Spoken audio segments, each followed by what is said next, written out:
we did the thing with our hand, and we noticed all kinds of things that we'd never noticed before, right?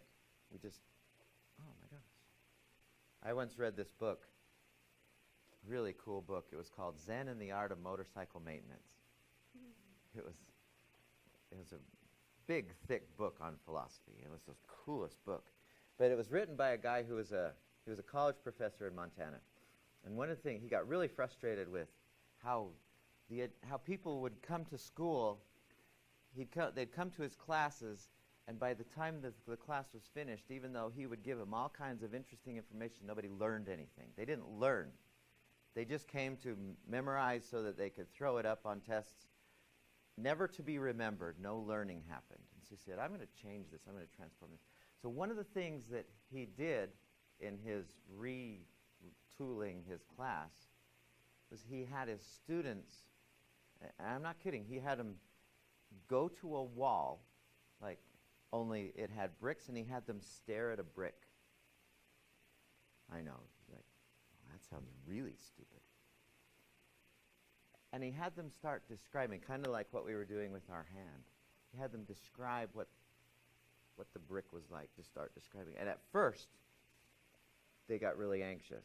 It's a brick. There's nothing there. It's just a brick, right? And then as soon as they started letting go of their preconceived notions of how everything is supposed to show up for them and just noticing, just stopping and looking, he said they couldn't stop writing all the things that they noticed, all the things that they observed. And that's the way it is with most things. When you look at a sunset, so let's continue with this. So we stop. We look. Do you remember the old saying, stop and smell the roses? Everyone's heard that term, right? Stop and smell the roses. Kind of, that's the idea behind mindfulness, but it misses. It only goes to the first two parts of these 4 steps.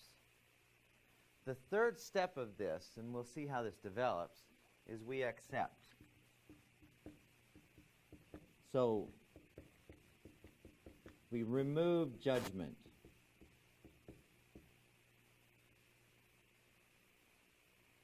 We accept.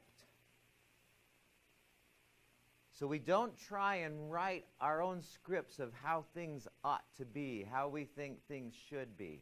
We just notice what we notice, and as we're noticing, we're okay with it. It kind of sounds like,